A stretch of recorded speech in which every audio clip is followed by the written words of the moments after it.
इस कार्यक्रम के पुण्यार्चक हैं श्री चंद्रप्रभ दिगंबर जैन मंदिर कमेटी ट्रस्ट, समस्त कार्यकारिणी एवं सकल जैन समाज, संगम कॉलोनी, जबलपुर, मध्य प्रदेश।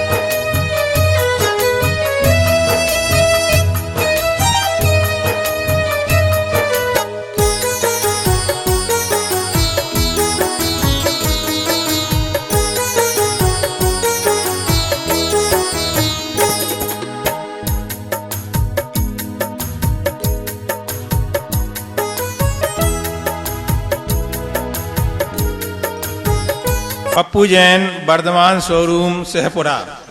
मुनि श्री के चरणों में बारंबार नमोस्तु। गुरुदेव, जीवन और मृत्यु के बीच का जो समय है उसे गृहस्थ जीवन में अच्छे से अच्छे तरीके से कैसे व्यतीत करना चाहिए? अपनी जिंदगी में सबसे पहले तो खुद के जीवन में खुद को सुखी रहना चाहिए। आप खुद अपने आप से खुश हैं कि नहीं, सबसे बड़ा एक तंत्र है। सबसे बड़ा तांत्रिक व्यक्ति स्वयं होता है। उसको स्वयं अपनी तांत्रिक विद्या सिद्ध करना चाहिए। तंत्र विद्या एक इतनी अच्छी विद्या है जिसको यदि सुख हो जाए, सिद्ध हो जाए, तो व्यक्ति अपने जीवन में कितने भी परिस्थितियां आ जाए उसको कोई रुला नहीं सकता। अपने आप की तंत्र विद्या पैदा करो कि मैं कितना अपनी जिंदगी से खुश हूं। जो तुम्हारे पास है उसमें कितने खुश हो। जो नहीं है उसकी चिंता करोगे तो दुखी रहोगे। जो है उसको थैंक्स कहो। जो है, आप मनुष्य हैं, नारकी से अच्छे, त्रियन से अच्छे हैं। आप एक बार अपनी मनुष्य पर्याय को थैंक्स कहो ना। मैं कितना भाग्यशाली हूं कि मैं मनुष्य हूं, नारकी नहीं हूं, पशु नहीं हूं, कीड़े मकोड़े नहीं हूं, पेड़ पौधे नहीं हूं, मैं संगी पंचित मनुष्य हूं। एक बार अपने मन को थैंक्स कहो, मैं असंगी नहीं हूं, मेरा मन कितना अच्छा है, अच्छे बुरे को सोचता है, जानता है। ना जाने दुनिया में कितने लोग हैं जो मन रहित हैं, कितने लोग हैं जो पागल हैं। एक बार मन को थैंक्स कहो। एक बार इस मन का आभार मानो और अब कहो, हे मन, मैं तुझे पाकर के धन्य हूं। एक बार अपनी आंखों को, अपने कानों को, अपने शरीर को, जो है उसको एक बार तो थैंक कहो। उसका एक बार आभार मान करके तुम अपने आप को ऐसा प्रस्तुतिकरण करो कि वो तुम्हें पाकर धन्य नहीं हुआ है, तुम उसे पाकर के धन्य हुए हो। बस ये, भगवान तुम्हें पाकर के धन नहीं है, भगवान में आपको पाकर धन हो गया। तो जो अपनी जिंदगी को सबसे बड़ी तंत्र विद्या सिद्ध कर लेता है कि मैं अपने जीवन में अपनी जो कुछ है इसमें मैं कितना खुश हूं। अब जितना परसेंटेज तुम्हारा खुश होगा उतना ही तुम्हारा जीवन खुशमय होगा। तुम चाहो कि सब कुछ मिल जाए, जब खुशी होंगे तो सब कुछ कभी मिलने वाला है नहीं और तुम कभी खुश होने वाले है नहीं। जो है उसी में खुश रहो। अभी मैंने 1 महीने प्रवचन दिया था इसी बात के ऊपर, चौलेश्वर के अंदर जब राजस्थान में था, वहां हमने सब एक ही बात कही, अभाव में सद्भाव की अनुभूति सबसे बड़ा तंत्र है। सबसे बड़ी तांत्रिकता है सद्भाव में नहीं। जो है उसमें खुशी नहीं। एक और इससे बड़ा तंत्र है, जो है उसमें व्यक्ति कितना खुश है, जो नहीं है उसको खबर ही नहीं है। एक छोटा सा तंत्र है। सबसे बड़ा तंत्र होता है जो नहीं है उसके बाद भी वो खुश है। रोटी खाने वाले की अपेक्षा उपवास में खुश है। जिस दिन रोटी खाई थी उस दिन उसको आनंद नहीं था, जिस दिन रोटी नहीं खाई, उपवास खाया, उस दिन उस परमानंद में है। ये बहुत बड़ा तंत्र है। अभाव में सद्भाव की अनुभूति। जो हमारे पास नहीं है उसकी अनुभूति करो कि वो मेरे पास है। बहुत कठिन है। साधु को महावीर स्वामी ने सबसे बड़ा तांत्रिक बनाया, सबसे बड़ा तांत्रिक बनाया।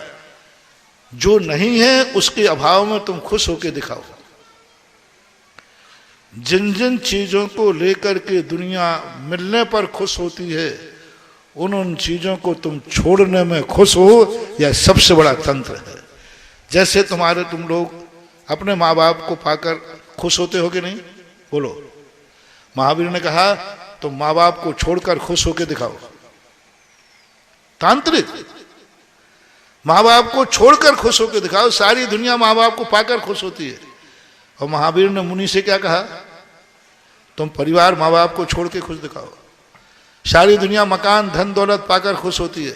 महावीर ने कहा इन सबको छोड़ करके तुम खुश होकर दिखाओ। तुम्हें अच्छा कपड़ा मिल जाए तो तुम खुश होते हो। महावीर ने कहा तुम बिना कपड़े के खुश होकर दिखाओ। बहुत बड़ा तांत्रिक बना दिया। अभाव में सद्भाव की अनुभूति बहुत कठिन है, यही बोलते तंत्र है। उसकी अनुभूति इतना बड़ा तंत्र नहीं है। नहीं है फिर भी अनुभूति करो कि है। मैं दुखी हूं, शेरनी खा रही है, बहुत दुख है, लेकिन तुम परमानंद में लीन होकर दिखाओ संसार में इस समय मेरे से सुखी आदमी कोई नहीं है। ये बहुत बड़ा तंत्र है। और खा रही है शेरनी, खा रही है शेरनी, मच्छर खा रहे हैं, परिसय है, और साधु आनंद में अनुभव, मजा आ रहा, आनंद आ रहा है, कर्मों की निर्जरा हो रही। अभाव में सद्भाव की अनुभूति जो तुम्हारे पास नहीं है, उसका आनंद लेने की कला तुम्हारी जिंदगी में आ जाए तो आनंद ही आनंद है।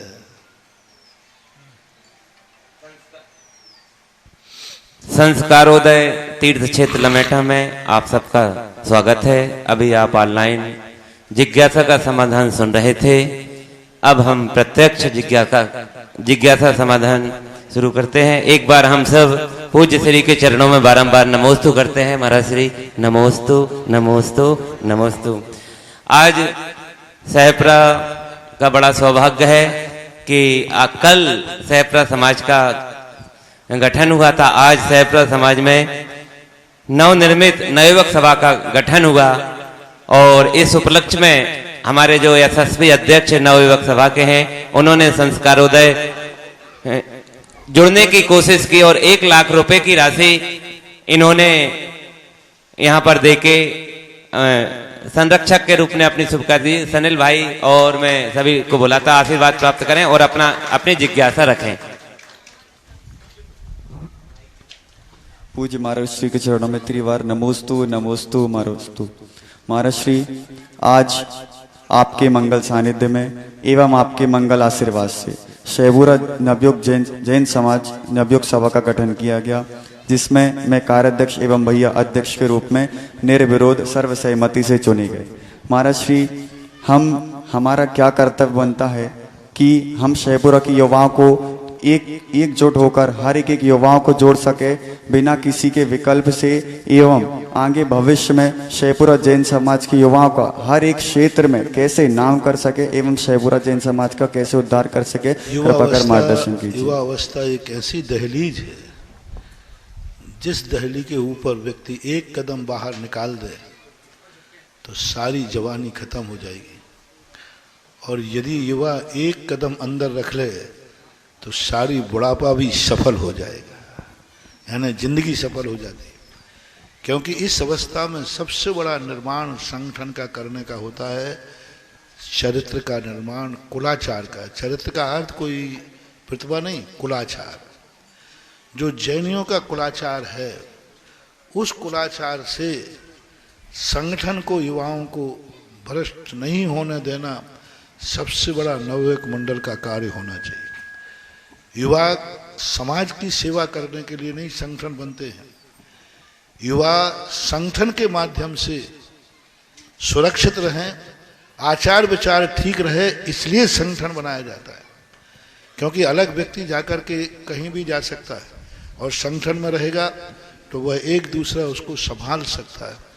दूसरी बात, जो समाज की मूल कमेटियां होती हैं उनके सहयोग के लिए युवा मंडल होता है, और युवा मंडलों का काम होता है कि जब समाज कोई बड़े कार्य लेती है तो उसमें अपना सहयोग दें। और सबसे बड़ा निर्माण चरित्र निर्माण। तुम्हें बुजुर्गों की तरफ नहीं देखना है, तुम्हें देखना है कि हमारा युवा साथी कौन गलत मार्ग पे जा रहा है। युवा साथी कोई शराब की तरफ तो नहीं जा रहा है, युवा साथी कोई गुटखा तम्बाकू की तरफ तो नहीं जा रहा है, युवा साथी कम गलत मार्ग पर तो नहीं जा रहा है। युवाओं को गलत मार्ग से रोकना ही आप युवा संगठनों का मुख्य कार्य होना चाहिए। और उसके लिए लाने के लिए आपको सबसे बड़ा प्रयोग करना है कि उनको जैसे बने अपने संगठन में भगवान के अभिषेक पूजन के लिए और साधुओं की संगति के लिए तैयार करो। आप युवा मंडल में एक नियम बनाएं कि हमारे जितने युवा मंडल हैं नियम से सुबह अभिषेक करने जाएंगे। यदि आपने युवाओं को अभिषेक करा दिया तो बाकी सारे दोष अपने आप खत्म हो ही जाएंगे। मैं आप लोगों को अभिषेक के लिए इसलिए नहीं बुलाता हूं कि तुम भगवान बनोगे, वो तो मुझे मालूम है नहीं बनोगे। मैं इसलिए बुलाता हूं कि जो भगवान की संगति में सुबह अभिषेक का लोटा उठाएगा उसकी जिंदगी में कभी हाथ में शराब की बोतल नहीं आएगी, क्योंकि दोनों में से मेरे अभिषेक के लोटे में वो ताकत है कि जिस हाथ में चले जाते उसका शराब की बोतल उठाने में हाथ कांपेगा। तो आप ये प्रयास करें, और जिस दिन कोई व्यक्ति ना आ पाए युवा मंडल वाला, मान लो लोग नहीं आए, उसी दिन सारे युवा उसके घर पहुंच जाओ। बोले भाई, बोले कैसे बता, मैं देखने आया हूँ शायद आपका कोई स्वास्थ्य खराब है इसे दे, तो तुम लोगों को पहली बात तो वो चाय पिलाएगा, सब घर में पहुंचोगे तो, और दूसरे दिन से वो कहेगा भैया मत आना मैं आ ही रहा हूँ। मैंने एक बार ऐसा किया, भीलवाड़ा के अंदर ऐसे किया, बहुत सारे लोगों ने नियम लिया, बोले महाराज जी कोई तोड़ देगा तो, मैंने कुछ नहीं, अपना जा रहे अभिषेक पूजन करना और देखना कौन नहीं आया है, सारे लोग उसके घर पहुंच जाओ अभिषेक के बाद, पूरी भीड़ लगा कर दे। बोले भाई तुम नहीं आए तो मैंने समझा कहीं तो हमका स्वास्थ्य पूछने आया हो। वो दूसरे दिन से एक भी एब्सेंट नहीं होता, भैया नहीं सब लोग यहाँ आ जाएंगे। तो इस प्रकार से करो, कोई गिरे तो उसको गिराओ मत, उसको उठाने के लिए इस तरीके से उठाओ जिससे कि वो उठ जाए। अक्षय जैन ब्रह्मचारी अक्षय भैया लमेटा, और उसके बाद तैयार रहेंगे शीलचंद जी जैन अनोरा ललितपुर। ललितपुर से शीलचंद जैन अनोरा का मेरे गुरुवर निर्यापक मुनि पुंगव श्री सुधासागर महाराज को त्रिवार नमोस्तु। गुरुवर, हमारी जिज्ञासा है कि शुद्ध आत्म तत्व का ध्यान कौन कर सकता है और उसकी कौन सी पात्रता होनी चाहिए? नमोस्तु गुरुवर। शुद्ध आत्म तत्व का व्यक्ति के लिए पहले सबसे पहले 9 कर्म शुद्ध चाहिए, द्रव्य शुद्ध चाहिए, क्षेत्र शुद्ध चाहिए, काल शुद्ध चाहिए, सारा वातावरण शुद्ध चाहिए, और उसके बाद उसके जो मन शुद्धि चाहिए, वचन शुद्धि चाहिए, काय शुद्धि चाहिए।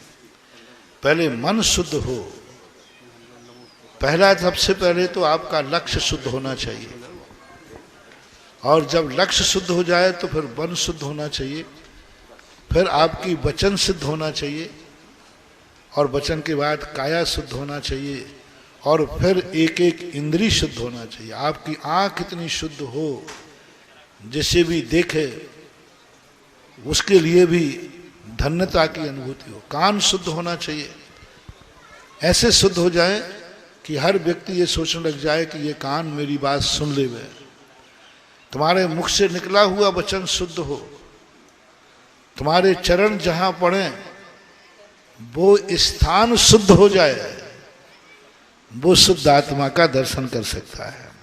जहां चरण पड़े वहां शुद्ध हो जाए, जिन चरणों पर जल गिरे वो गंधोदक बन जाए, ये शुद्धता कहलाती है। वो शुद्ध आत्म तत्व का दर्शन कर सकता है। अब मैंने ना तो मुनि को कहा न किसी को कहा। अब गृहस्थ कहीं जाए तो ऐसी युक्ति कहीं देखी तुमने कि गृहस्थ के चरण जहां पड़े वो तीर्थ हो जाए, तो वो कभी शुद्ध का ध्यान नहीं कर सकता। जिसके संबंध में जगत कहता हो जे जे कहाँ का चरण पड़े संतन के वो जग तीर्थ होए, ऐसी स्थिति मानी जाती है।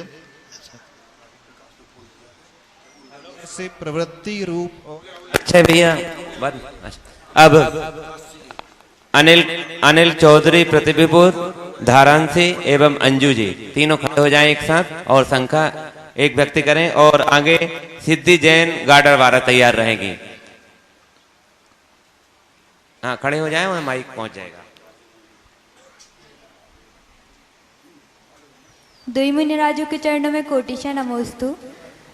महाराष्ट्र से हम लोग बंदाजी क्षेत्र पृथ्वीपुर नगर से आए हुए हैं। मैं सीएस की पढ़ाई कर रही हूँ और पढ़ाई करते समय हमारे कर्तव्य क्या होने चाहिए धर्म और माता प्रति परिवारजन के प्रति। सीएस की पढ़ाई कर रहे हैं, उस समय हमारे माता पिता परिवार के प्रति क्या कितना जन्म लगा है।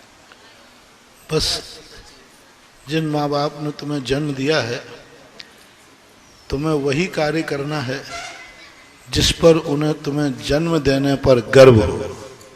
ऐसा कोई कार्य नहीं करना जिस कार्य को सुनने के बाद उनकी आंख में आंसू आ जाए। कोई ऐसे कार्य करने के बाद उनको ये महसूस हो कि मैंने जन्म दे करके गलती की। यही संतान का सबसे बड़ा कर्तव्य होता है। नमोस्त महाराज जी, नमोस्त महाराज जी। सिद्धि जैन गाडरवारा, उसके बाद तैयार रहेंगी अर्चना जी सहपुरा। मुनि द्वय के चरणों में बारंबार नमोस्तु नमोस्तु नमोस्तु। महाराज श्री आपके दर्शन पाकर आज बहुत धन्यता का अनुभव कर रहे हैं।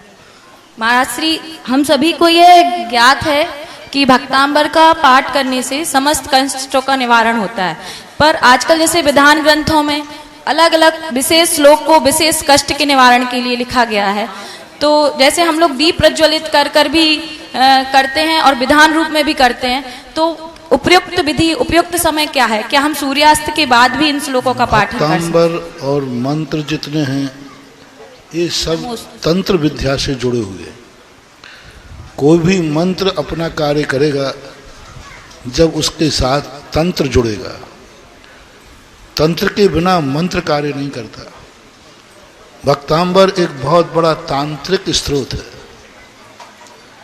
जिसके साथ तंत्र जोड़ना है। मैंने अभी कहा था ना कि एक तंत्र वो है जो मंत्र के साथ चलता है और एक तंत्र वो है जो मंत्र विहीन होता है।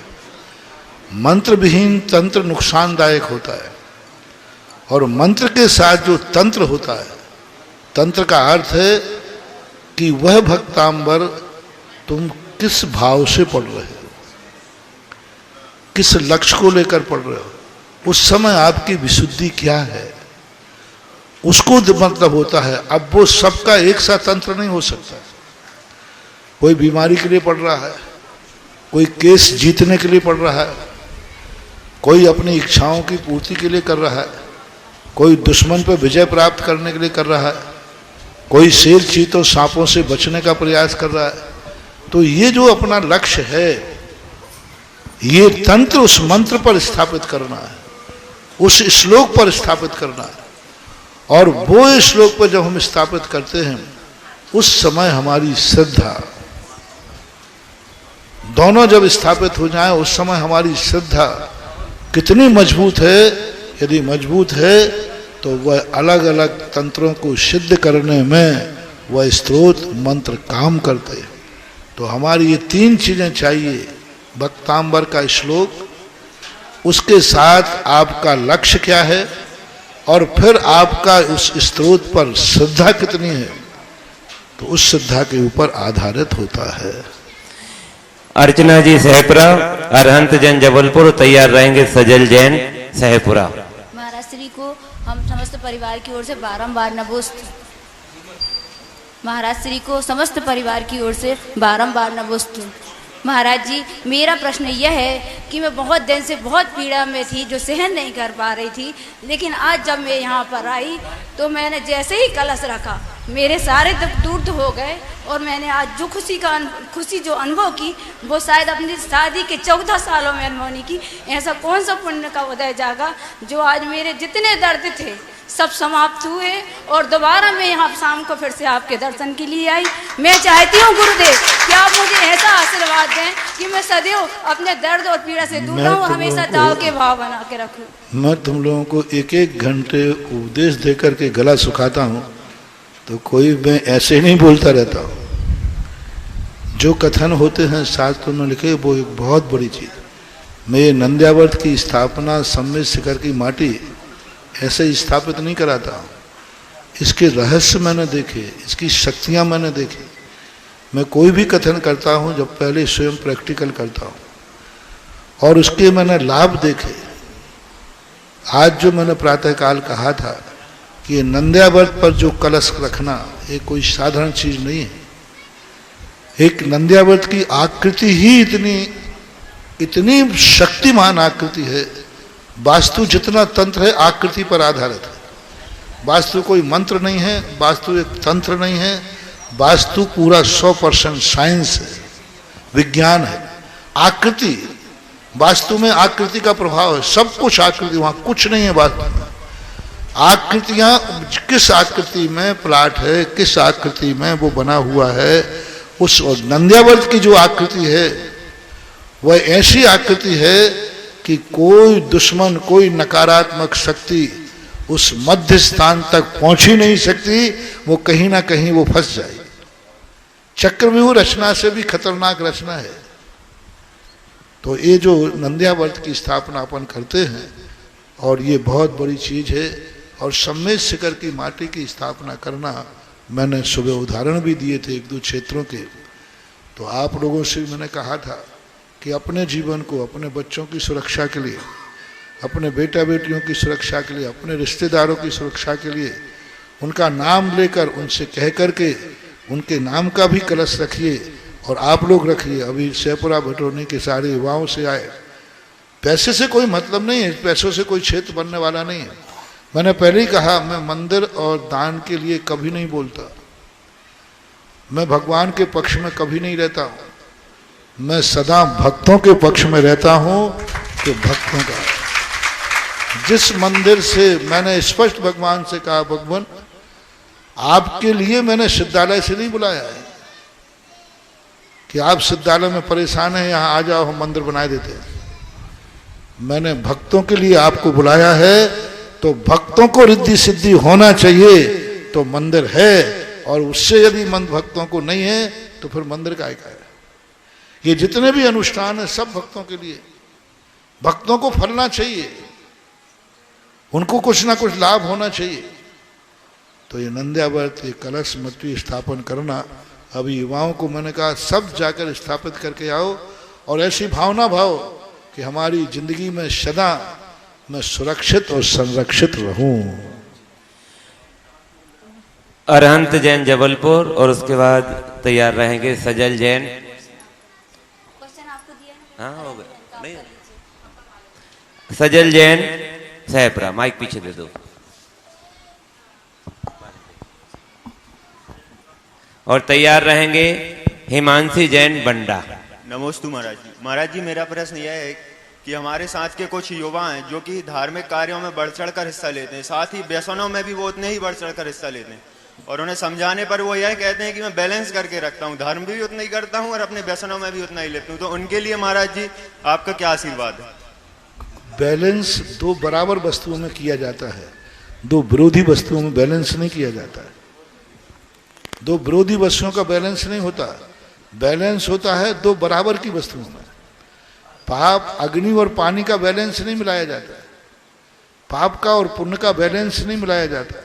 ये तो विरोधी तत्व है, ये तो नाशक तत्व है। पाप पुण्य का नाश करेगा, पुण्य पाप का नाश करेगा। ये दोनों विरोधी, दोनों तत्व एक साथ जिंदगी में आएंगे। दो काम नहीं होए सयाने, विषय भोग और मोक्ष पयाने। दो मुख सिए सिए न कंथा, दो मुख राही चले न पंथा। दो मुख वाली जो सुई होती ना, वो क्या सिएगी? दो कदम व्यक्ति पूरब को चला और शाम को 2 कदम पश्चिम को चला, वो कहाँ पहुंचा? बराबर जीरो। है जीरो पे। दो मुखराही चले ना पंथा। तो ये उसका सोच गलत है, क्योंकि दोनों विरोधी हैं। जहां पाप रहेगा वो पुण्य का नाश करेगा ही करेगा, और जहां पुण्य रहेगा वो पाप का नाश करेगा ही करेगा। दोनों का सामंजस्य कभी बैठ नहीं सकता, दोनों कभी एक हो नहीं सकते। वो बहुत बड़ी भूल में है। ठोकर खाने के बाद वो चेतेंगे, और समझाने से चेत जाए तो अच्छा है, नहीं तो ठीक है। नमस्ते महाराज जी। अब आपने जो जवाब दे दिया उसी की वीडियो दिखा के मैं समझा दूंगा महाराज जी। हाँ। हिमांशी जैन बंडा और उसके बाद तैयार रहेंगी रितिका जैन पिपरिया। महाराज श्री के चरणों में संपूर्ण उससे ये भी पूछ लेता, एक और बैलेंस बता देता हूँ। एक मिनट, एक बोलना, एक बैलेंस बनाना, तुम उसको एक जोर से थप्पड़ मारना और balance banana, I am sorry please. फिर एक जूता उठा के मारना और फिर कहा भैया क्षमा करना, बैलेंस में लाना। उससे कहना बैलेंस में लाओ। अभी देख मैंने जूता मारा ना तुझे और देख क्षमा मांग ली, अब गुस्सा क्यों हो रहा है? बैलेंस मिल गया ना। तो ऐसे लोगों को ढंग से समझाओ। किसी दिन उसके जेब में पैसा हो जाए ना दुकान में तो लुटवा देना। एक कवि सम्मेलन हुआ, कवि सम्मेलन में डाकुओं ने कवि सम्मेलन किया, बहुत जबरदस्त। देखना बैलेंस मिला रहा हूं, बहुत अच्छा कवि सम्मेलन हुआ और सब डाकुओं ने कवियों के लिए 1-1 लाख रुपया दिया। कितना? कवि खुश हो गए कि आज तक किसी ने मुझे 1-1 लाख रुपया नहीं दिया। 1-1 लाख रुपया लेके सब कवि गए। स्टेशन पे जाके सारे डाकुओं ने उनको लूट लिया और बोले साहब ये क्या किया? बोलो वो मेरा फर्ज था, ये मेरा धंधा है, लाओ। क्या कैसा रहा बैलेंस?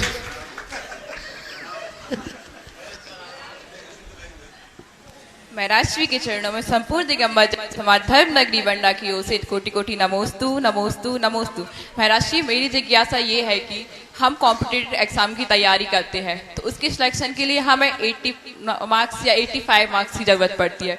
वहीं ST SC OBC वालों का सिलेक्शन 40-45 मार्क्स में हो जाता है। तो हमारे मन में कभी कभी ये ख्याल आता है कि हमने जैन कुल में जन्म लिया है और हमारे नंबर भी अच्छे थे, लेकिन जनरल कैटेगरी में होने के कारण हमारा सिलेक्शन नहीं हो पाता। तो हम सोचते हैं कि अगर हम ST SC या OBC में होते और इस कैटेगरी में होते तो हमारा सिलेक्शन अभी तक हो गया होता और हम किसी ऊंची पोस्ट पे होते।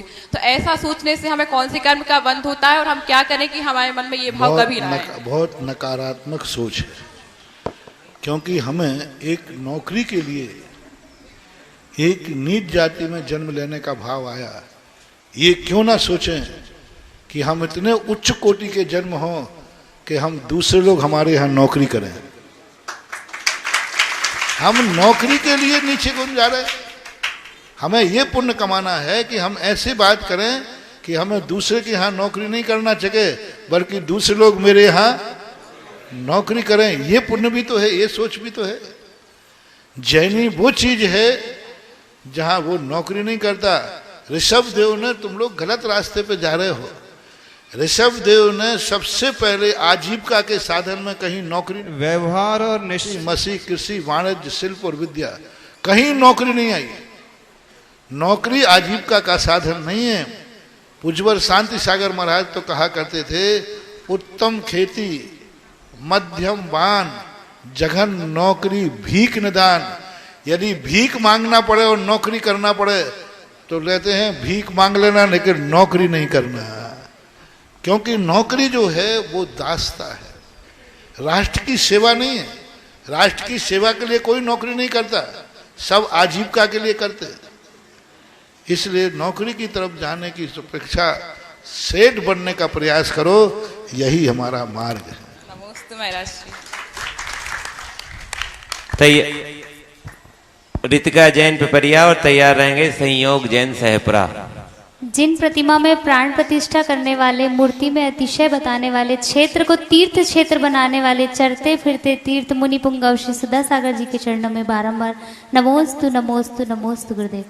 गुरुदेव मेरी जिज्ञासा यह है कि जीवन में सही और गलत दोनों ही पड़ाव आते हैं और मैं गलत को गलत भी मान लेती हूँ और सही को सही भी मानती हूँ। आभास कई बार होता है गुरुदेव, लेकिन गलती को गलतियां मानकर भी छोड़ नहीं पाने की वजह क्या है और सही को सही मानकर उस मार्ग पर चलने का प्रयास पूरी तरह से नहीं कर पा रही हूँ। तो क्या कमी है गुरुदेव? दो प्रकार की शक्तियां होती हैं, एक निमित्त शक्ति और एक उपादान शक्ति। जब कभी निमित्त शक्ति जागती है तो निमित्त हमें प्रभावित करते हैं, और जब निमित्त हमें प्रभावित करते हैं तो जैसा निमित्त मिलता है हम वैसे हो जाते हैं।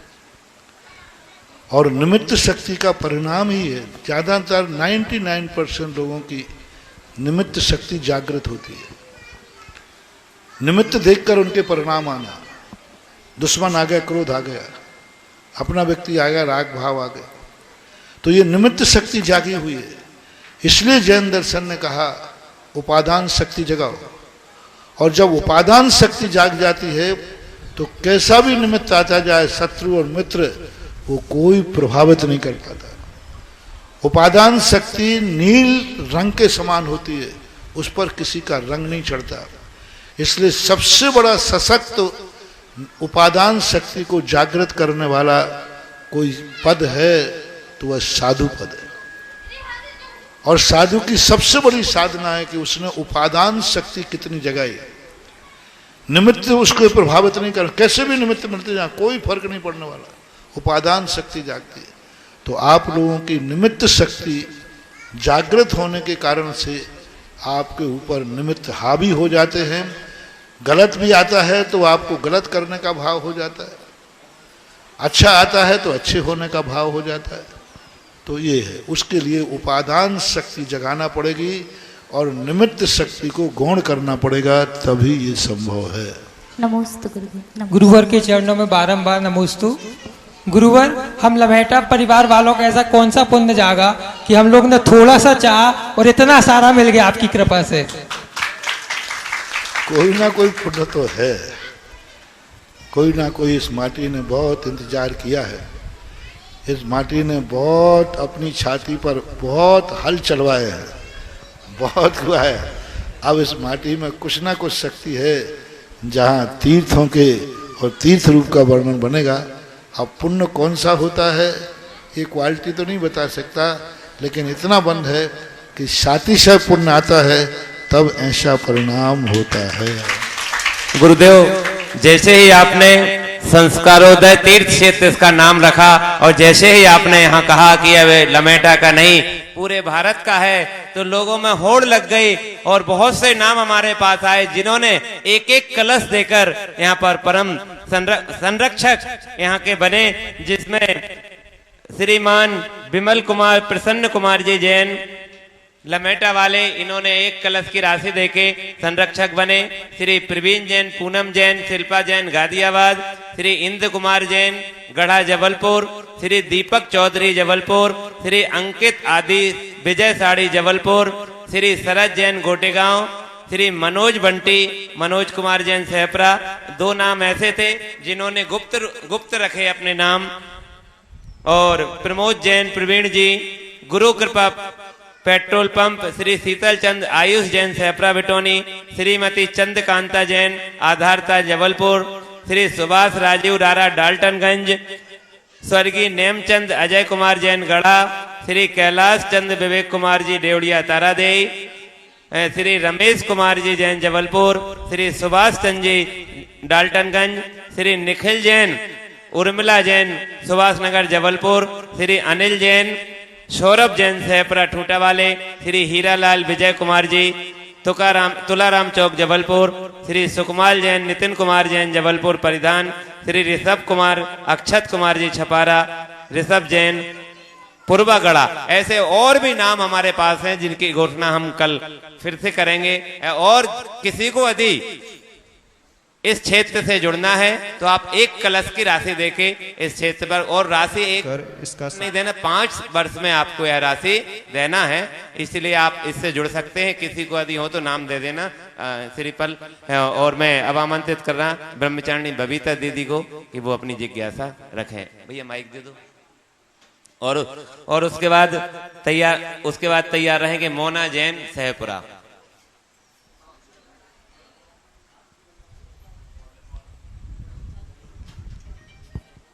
नमोस्तु महाराज जी। महाराज जी, प्राय करके देखा जाता है कि वृद्धावस्था में पुण्य कम हो जाता है। उनके बहू बेटे बच्चे ही उनकी आज्ञा का पालन नहीं करते हैं, लेकिन आचार्य श्री जी का ऐसा कितना पुण्य बढ़ता ही जा रहा है वृद्धावस्था में कि शिष्य शिष्याएं ही उनकी आज्ञा के लिए, यहाँ तक कि समाज भी उनकी आज्ञा के लिए लालायित रहती है। तो आचार्य श्री का इतना अधिक पुण्य और कैसे वृद्धावस्था में बढ़ रहा है? पुण्य की उदीर्णा जो होती है वह उदीर्णा हमारी साधना के ऊपर होती है। उपादान शक्ति, अभी मैंने कहा ना, जितनी जितनी ज़्यादा उपादान शक्ति जागेगी उतनी उतनी निमित्त शक्तियाँ तुरोहित होती है। आचार्य जी की उपादान शक्ति इतनी जबरदस्त जागी हुई है कि निमित्त शक्तियाँ उनका कुछ बिगाड़ भी करना चाहें, प्रतिकूल भी चलना चाहें, तो उनकी उपादान शक्ति के सामने कोई प्रभावकारी नहीं होता। यदि निमित्त शक्ति जाग जाए तो फिर निमित्त जाकर के अपना हावी होकर के वो जैसा कराना चाहे वैसा जागेगा। ग्रस्त लोगों की वृद्ध अवस्था में उपादान शक्ति कमजोर हो जाती है और निमित्त शक्ति जाग जाती है, और वो निमित्त शक्ति जैसे जागती है पुण्य का क्षय करती है। जब जब निमित्त शक्ति जागेगी वो कहीं ना कहीं पुण्य को क्षय करती है, कहीं ना कहीं तुम्हें असमर्थ करेगी, क्योंकि निमित्त बता ही रहा है कि तुम्हारे पास वो समर्थ नहीं। और जब जब उपादान शक्ति जागेगी निमित्त शक्तियां अपने आप आगे पीछे दौड़ती रहेंगी। तो साधु की जब साधना बढ़ती है उससे उपादान शक्ति जागी है। आचार्य महाराज की उपादान शक्ति इतनी जबरदस्त है कि उन्हें निमित्त शक्तियां ना तो उन्हें कोई मुहूर्त प्रभावित करता है, ना उन्हें कोई क्षेत्र प्रभावित करता है, ना उन्हें जंगल से मतलब है, ना मंगल से मतलब है। जहां बैठ जाए वहीं मंगल ही, यह उपादान शक्तियों का है। इसे कॉमर्स के अंदर एक आता है, में 3 प्रकार की ख्याति होती है। एक कुत्ते के स्वभाव की ख्याति होती है, एक बिल्ली के स्वभाव की ख्याति होती है, और एक चूहे के स्वभाव की ख्याति होती है। चूहे के स्वभाव की जो ख्याति होती है वो मालिक के साथ नहीं चलती। चूहा जहाँ बिल बना लेता है वहीं रहता है, कोई भी मालिक आता जाए, वहाँ जो मालिक आएगा उसी को ख्याति देगी। वो मालिक उस स्थान से चला गया, अब उसकी कोई ख्याति नहीं होगी, उसको कोई लाभ नहीं होगा। उस स्थान पर बैठेगा तो व्यापार चलेगा, दूसरे स्थान पर जाएगा तो नहीं चलेगा। उस स्थान पर बैठेगा तो उसको सब कुछ ठीक होगा, दूसरे स्थान। ये चूहे के स्वभाव की। बिल्ली के स्वभाव की ख्याति अस्थिर होती है। बिल्ली का कोई घर नहीं होता, इस दरवाजे उस दरवाजे, कितने दरवाजे घूमती रहती है। तो वहाँ कभी कोई व्यक्ति बैठे, कभी वहाँ बैठोगे तो लाभ हो जाएगा और कभी वहीं बैठ के हानि हो जाएगी। उसी दुकान पर बैठ के कई रुपया कमाते हैं और उसी दुकान से कई लोग दिवालिया हो जाते हैं। ये कहलाती है बिल्ली के स्वभाव का पुण्य, बिल्ली के स्वभाव का। एक होती है कुत्ते के स्वभाव की ख्याति, जो हमेशा मालिक के साथ रहती है, वफादार होती है। मालिक जहां जाएगा मालिक के साथ रहेगा। तो ख्याति जो होती है पुण्य, ऐसा होता है कि वो कहीं भी चला जाए उसका पुण्य, उसकी ख्याति उसके साथ रहेगी। ऐसी ये 3 ख्यातियां पढ़ाई जाती हैं, कोर्सों में पढ़ाते हैं। तो ये 3 ख्यातियां लोक व्यवहार के अनुसार। मोना जैन लमेटा। मेरे इष्ट गुरुदेव परम उपकारी को बारंबार नमोस्तु नमोस्तु नमोस्तु। गुरुदेव संस्कारोदय तीर्थ क्षेत्र में कितनी एनर्जी और ऊर्जा है? अभी एनर्जी जितनी है, अब एनर्जी जितनी बढ़ना चाहिए अब बढ़ेगी, क्योंकि अब माटी स्थापित हो गई। अभी जो एनर्जी थी उसकी एनर्जी में क्षेत्र के लायक थी लगभग 60,000 पॉइंट पर एनर्जी अभी इस क्षेत्र की माटी है, और इसकी एनर्जी 1 लाख से ऊपर चाहिए है। और वो नंद्यावर्त की स्थापना होते ही कुछ दिनों में 6 महीने के अंदर अंदर 1 लाख से ऊपर इसकी एनर्जी हो जाए। अभी उस भूमि की, यहाँ की नहीं कह रहा हूँ, जहाँ पर क्षेत्र बनना है वहाँ की पूरी माटी को 2 दिन हो गए। पूरी 60 एकड़ जमीन को मैंने 2 दिन में अपने पैरों से नापा है। पूरी चमड़ी छिल चुकी है तब नाप पाया हूँ, और पूरी जमीन पे कांटे कांटे अभी। और वो मिट्टी क्या है, गीले, बड़ी कठोर मिट्टी है सारे। लेकिन मैं पूरी जमीन पर घूम करके, कल भी घूमा आज भी घूमा, और पूरे क्षेत्र को मैंने चारों कोनों पर जाकर के स्वयं गया, देखा अभी उस भूमि की एनर्जी 60,000 पॉइंट पर टिकी हुई है। आगे उसकी वृद्धि होना है और होगी वृद्धि, क्योंकि उसमें वृद्धि के बहुत चांस हैं, वृद्धि के स्रोत है उसमें। वृद्धि जो स्मृति का जो स्थितियां बनी हैं उसमें वृद्धि करने का बहुत चांस है।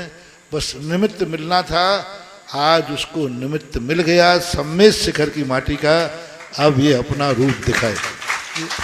गुरुदेव नंदावर्त की यहाँ जाके वंदना द्रव्य से करें या कैसे करें? वहाँ जाप दो, 9 बार नमोकार नमस्कार करके नमस्कार करें, क्योंकि नंद्यावर्त की स्थापना वंदनीय है। नंद्यावर्त तो हम मुनि लोगों के लिए भी वंदनीय होता है, और सम्मेद शिखर की माटी तो सबके लिए, तो नमस्कार किया। असीम कालीन भक्तांबर भी शुरू हो जाए तो अच्छा रहेगा। चलो बस एक ही प्रश्न है। हे गुरुवर, मेरा प्रश्न एक बहुत मन में बहुत दिनों से है, आज मैं सोच रहा हूँ पूछ ही लूं, क्योंकि 2-3 दिन से आपके सानिध्य में हूँ। आप कैसे, किस प्रकार से कैसे काम कर लेते हैं ये मुझे समझ में नहीं आता है। गुरुवर, आपने यह हुनर कहाँ से सीख लिया? युद्ध किसी से किया भी नहीं और सबके दिलों को जीत लिया। ऐसे मुनिवर, मेरा बहुत दिन से मेरी मन में एक जिज्ञासा है, रिश्ते को रसदार कैसे बनाया जाए? देखो, कोई भी होशियार व्यक्ति, कोई भी व्यापार अपने कमाई की जो कला है, दूसरी बात है साधु दिखे न सुमरता, बढ़ती दिखे न बेल, ये सिद्धांत है। साधु के संबंध में लोग ये न समझ पाए कि ये कब पढ़ते हैं, कब सोचते हैं, कब जपते हैं, क्या ध्यान करते हैं, क्या साधना करते हैं। वह साधना चमत्कृत होती जाती है। यदि साधु की साधना को ये पता चल जाए कि महाराज जी समय ये जाप दे रहे हैं, ये माला फिर रहे हैं, इस समय वह इसके आकार करते हैं, वो साधना चमत्कृत नहीं होगी। साधु का जो कुछ भी स्रोत है उसका ज्ञान साधु को भी नहीं रखना चाहिए। साधु को भी स्वयं ज्ञान न रखना चाहिए कि ये शक्ति मेरे पास कहां से आ रही। ये साधु यदि ज्ञान कर ले कि मैंने ये शक्ति फलाने कार्य से पाई है, वो शक्ति वहीं कुंठित हो जाएगी, रुक जाएगी और विकास रुक जाएगा। साधु अपनी साधना से कितनी शक्तियां प्रकट हो जाती हैं, साधु को कुछ पता नहीं रहता। इसलिए ब्रह्मचारी बाबू, ये शक्तियां तुम्हें बता करके मैं अपनी शक्तियों का विकास रोक लूं? साधु दिखे न सुमरता, साधु को कुछ पता नहीं चलना चाहिए स्वयं को कि उसके पास किस कारण से कौन सी शक्ति प्रकट हुई है। वो तो मात्र अपना कर्तव्य करता है, अपने कार्य में लगा रहता है। कर्म किए जा, फल की चिंता मत कर रहे इंसान, यही शब्द है। और तुम्हें आम से मतलब है कि गुठली से? तुम्हें अपनी लमेटा की भूमि को तीर्थ बनाना था, बना दिया। अब तुम्हें ये सब प्रपंचों में एक सूत्र हमें भी चाहिए है। बहुत कठिन, बहुत बड़ी, मन को एक आत्मीयता चाहिए। प्रतिकूल व्यक्ति हुआ है, उस प्रतिकूल को भी गले लगाने का भाव आना चाहिए। सबसे बड़ी है कि हम किसी भी, हमारे यहाँ कहा गया, अंधे को अंधा कहोगे, अंधे को अंधा कहोगे, तुरते ही जय है टूट, और धीरे धीरे पूछ लो कि कैसे गई थी फूट। और अब हम आरती का समय हो चुका है। कौन सौभाग्यशाली व्यक्ति होगा जो मुनिश्री की आरती करेगा? 11,000 की राशि फिक्स है। यदि किसी को आरती करना तो जल्दी अग्रिम पंक्ति में आ जाएं और आरती करेंगे। 11,111 रुपए की राशि फिक्स है। किसी के यदि भाव हैं कि हम आरती करें तो 11,111 रुपए की राशि शीघ्रता से जल्दी कर लें। मात्र 11,111 रुपए की राशि है। नाम दे दे हमें। और हाँ, बेलखेड़ा दिगंबर जैन समाज ने सौभाग्य प्राप्त किया। सभी इधर आ जाएं भैया अग्रिम पंक्ति में और आरती करेंगे।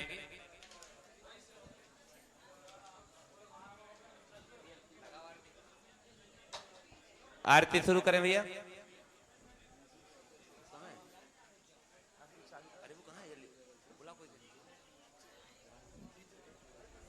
आरती चालू कर दे माइक वाले भैया।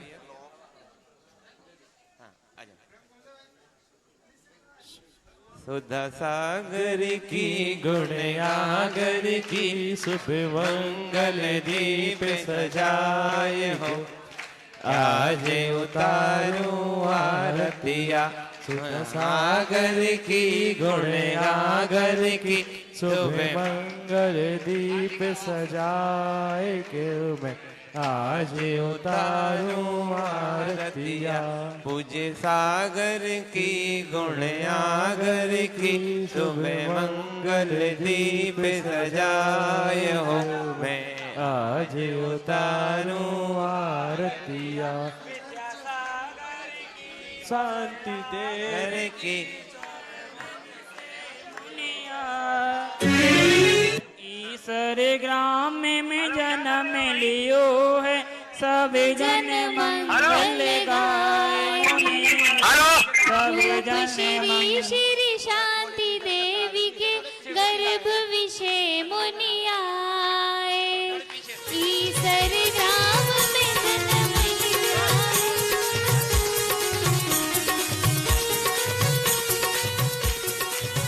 जय बोले मुनि पुंगव श्री सुधा सागर जी महाराज की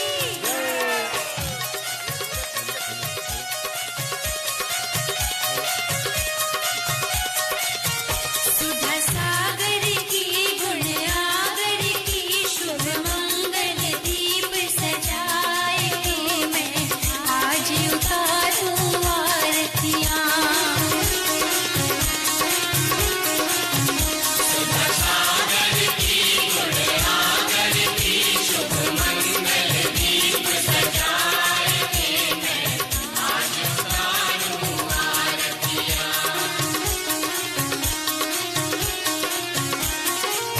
रूप श्री श्री शांति देवी के गर्भ विषय मुनि आए ईश्वर ग्राम में जन्म लियो है सब जन मंगल गाए मुनिवर सब जन मंगल गाए ना रागी की ना द्वेषी की ले आत्म ज्योति जगाए हो मैं आज उतारूं आरतियां सुधा सागर की गुण आगर की शुभ मंगल दीप सजाए मैं आज उतारूं आरतियां सुधा सागर की गुण आगर की शुभ मंगल दीप सजाए मैं आज उतारूं आरतियां